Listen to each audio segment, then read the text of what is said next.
You done? Hey guys, what's going on? My name is Jason from Instagram, and we have Mr. Barrett here. What's going on, man? The one and only Barrett from Ace Effects.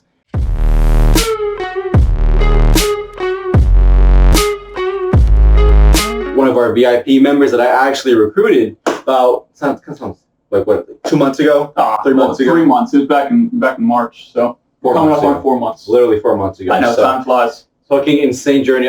Whenever I was talking to him, I had no idea he lived in Fort Sill until he told me about it. And he's actually in the Army. He was in the Army just like me, which is fucking lit. Do you have any tips for any people who are in the Army right now and are looking to trade or wanting to trade? I mean, not just in the Army, but also if you've got a full-time career that you either are looking to get out of or want a side hustle to make some extra money.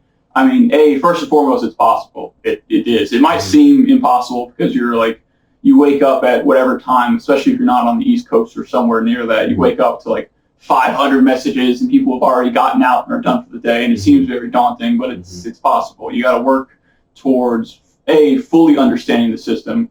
Fact of life is you're gonna have to know the system as a novice better than the other novices because they've got training wheels where they can put in an idea at 4 a.m. and have 30 people ping off of it. More than likely, you're not going to have that at 11 or 12 p.m. Or 11, 12 a.m. So you got to know your system better than most people coming in, but also finding the time. You have to make it part of your schedule. Even if it's just making up an excuse to go to the bathroom and check the charts in your phone. I don't laugh, man. I've done it. Me too. I've done it. So, things like that. But you also have to kind of learn an entirely new way to look at it, encompassing a lot more price structure than some other people do, really paying attention to the higher time frames. Most of my swing trades, especially when I back tested, they hit take profit anywhere between 12 and 36 bars later, which on the standard 1 hour bar, that's a half day to a day and a half. A lot of things can go wrong, including breaking news, including news you didn't see coming, divergence of all sorts of kinds on lower and higher time frames that'll bite you in the ass. But it's things that you will adapt to. It's things that you will eventually get good at encompassing, and on a whole, I think it made me a better trader trying to overcome these obstacles because I had to learn, and I had to learn fast. Exactly, and I think everyone who's interested in looking into trading should go for it. For me, coming from I'm in the National Guard, so I'm not full time like he is. But again, whenever I had a full time job, I worked at a car dealership.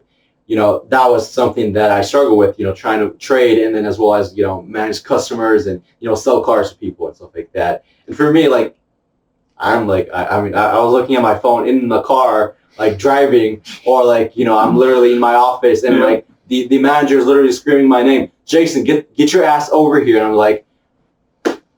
I'm in a trade right now.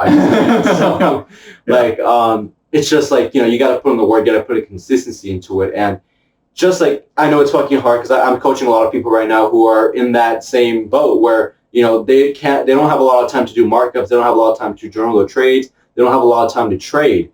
And, what I just will say to them is just basically try to at least squeeze some time out of it, whether that be 30 minutes before you go to sleep doing markups. That's what I do. Just do a little bit of a little bit. And if you can't trade, London session or New York session, try trading Asian session. I've made money on Asian session, with the A1s, with the D1s and D2s. A big advantage is that not that the session rules don't apply, because they definitely do apply, but because you're holding it you're almost guaranteed to hold it for multiple sessions, especially your winners. The pressure is not the same to fit your trades in. There are day traders where it's 12 o'clock, London session's down, I'm in a GDP pair, or correction, GP pound pair, can't think. I'm in a pound pair, better back off or reduce position size. That's not an obstacle that you necessarily have to worry about. Additionally, swing trading will force you to learn efficiency because, if you're full-time, my standard job is you're working at 6 a.m. with your guys and you're leaving the office at 5. You're working 11-hour days, and then I have to more than likely go and handle so much extra stuff.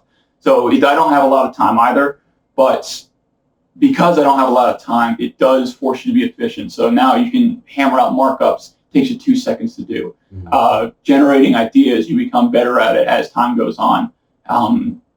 Planning for trades, you can kind of see, especially if you get into the divergent trades, you can kind of see the divergent lines building. And so now hey, you can plan out your trades like, that GA trade. Uh-huh. Unfortunately, I wasn't a part of it because I have to drive like 13 hours a day, so I was going to wake up early. But I planned out that trade days in advance. I had to plan that out last week, and I don't think I would have had the confidence or the ability to do that if I hadn't cut my teeth on swing trading.